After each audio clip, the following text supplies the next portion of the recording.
Book 2. Please remember normal. Essays.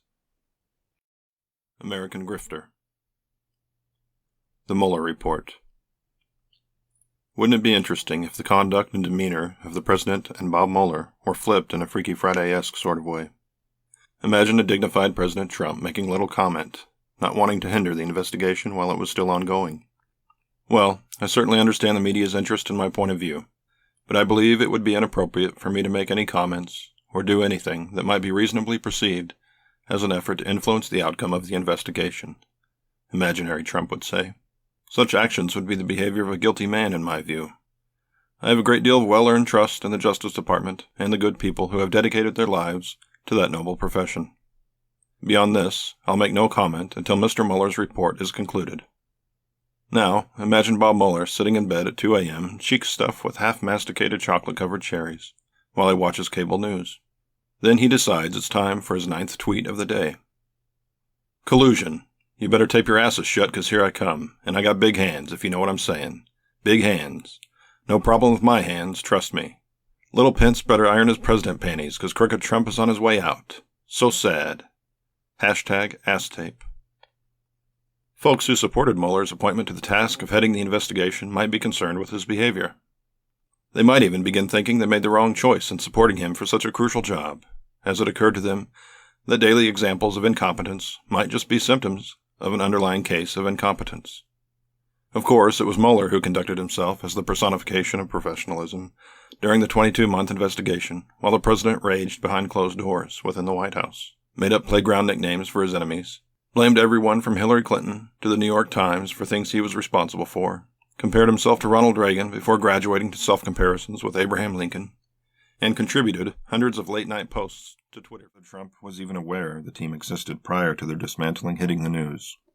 It's quite possible that it was the decision of one of his surrogates, like John Bolton, though any powers enjoyed by the president's surrogates flow from the power of the president, with whom responsibility resides. On January 18th, the Secretary of Health and Human Services spoke to Trump over the phone about the virus for the first time. The first case of COVID-19 in the United States was discovered in mid-January. When asked if he was worried about the pandemic on January 22nd, Trump answered, "No, we're not at all. We have it totally under control. It's one person coming in from China." On January 29th, Peter Navarro, an economic advisor of Trump's, warned in a memo that the virus could lead to mass deaths and economic damage. It was a couple of days later that Trump finally made the travel restrictions. A week later, however, senators began ringing alarm bells that the president was not taking the threat seriously enough, even failing to ask for emergency funding. At one of his rallies on February 10th, Trump said, "Looks like by April, in theory, when it gets a little warmer, it miraculously goes away. I hope that's true, but we're doing great in our country."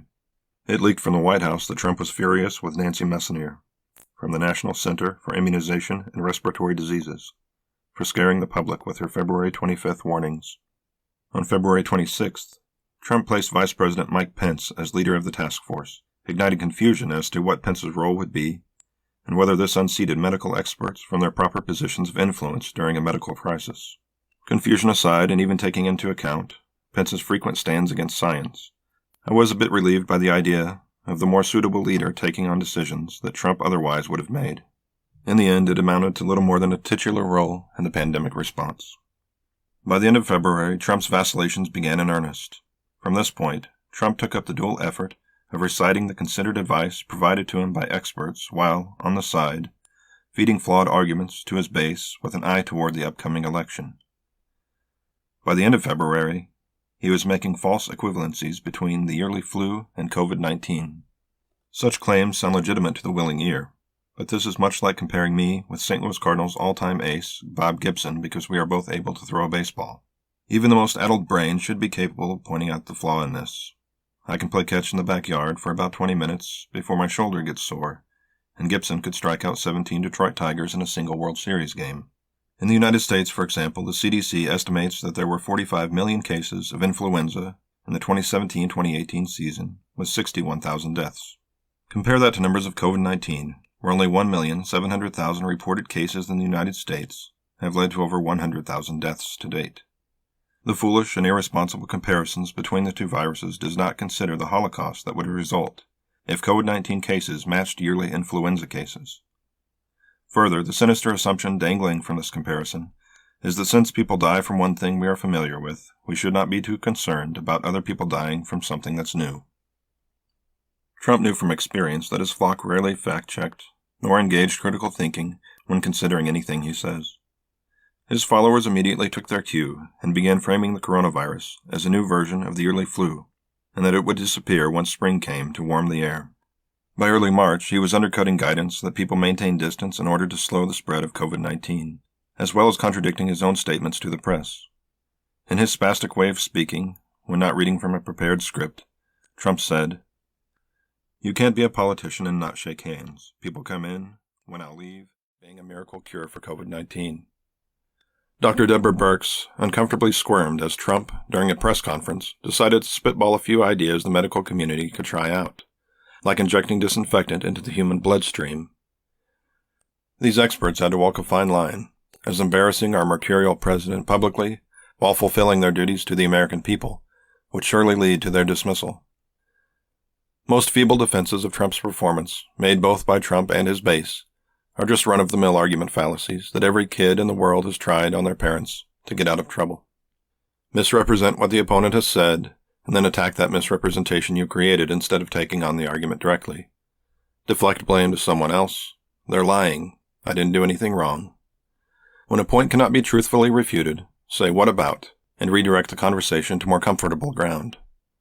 Donald Trump is not responsible for the existence of this virus, which is an absurd thing I have to say to avoid the straw man argument that this is what I'm trying to get across. I do say, however, that during this historic time of crisis, he is not only failing to unite Americans, but is actively working to divide us in preparations for the 2020 election. When Election Day arrives, in spite of the spirit of democracy, he is happy to risk American lives to avoid the mail-in ballots that might diminish his odds of winning. Can you refute that? I say that in a time when Americans need clear guidance and information, Trump muddied the waters with nonsense about disinfectant and sunlight-based cures.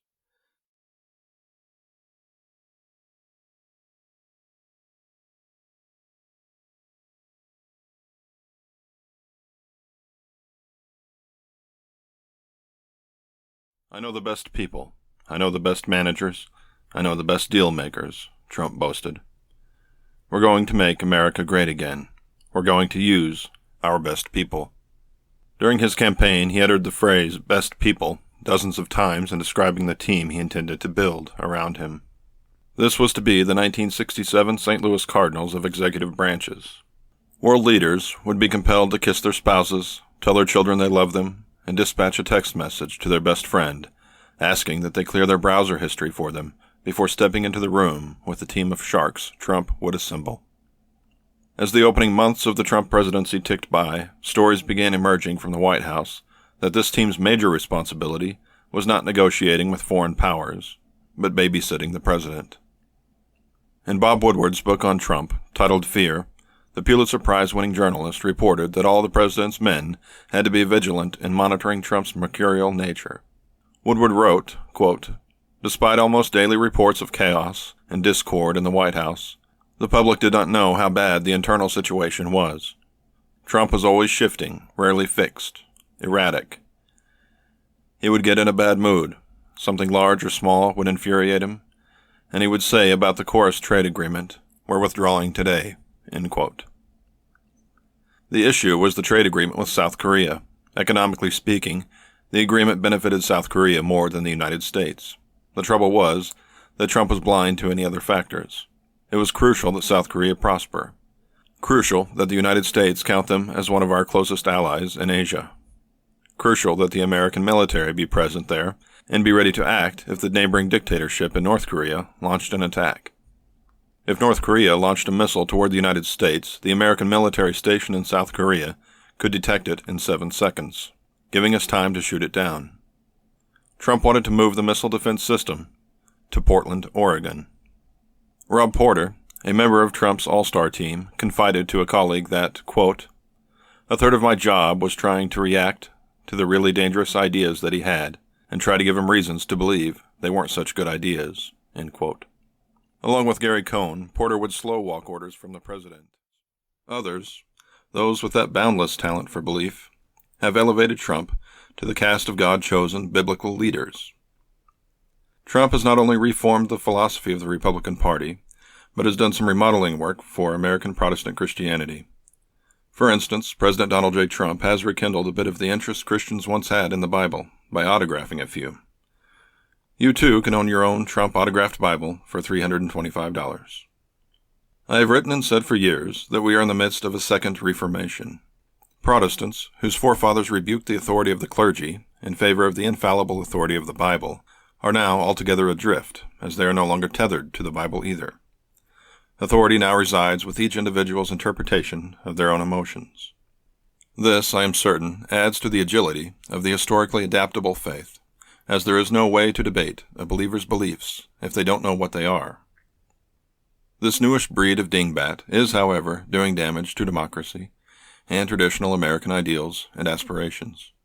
The most obvious evidence of this is that Christians elected former game show host and WWE Hall of Famer Donald J. Trump to preside over the United States of America, and afterward shifted blame by claiming this was God's will. If Christians are playing by the good book, they are not allowed to be dazzled by the wealth of the wealthy. Their concern is to be the teachings of Jesus. Jesus, who turned over the money-changing tables. Jesus, who told the rich man to sell all that he has, give it to the poor, and follow him. Jesus, who said a camel can more easily pass through the eye of a needle than a rich man can enter the gates of heaven. Trump's cupidity, for centuries a disgusting sin in the eyes of Christians, is now a virtue. That the Bible says this love of money is the root of all evil is of no consequence. The Bible is of little concern to the modern confused Christian. I keep waiting to hear a Rod Serling voiceover emanating from the heavens as he explains my plight in the Twilight Zone. In an effort to lend a hand to those confused Christians I find using social media, I'll review the story in which Jesus said, "The one without sin could cast the first stone." This was a scene in which Jesus was writing in the dirt, deep in thought about something else as I recall. The neighborhood watch dragged a woman over to Jesus and accused her of adultery, and asked something along the lines of, "Hey, you want us to start throwing rocks at her?" Jesus then somewhat encouraged the Socratic tenet of living an examined life by requiring the rock hurlers first to be sinless.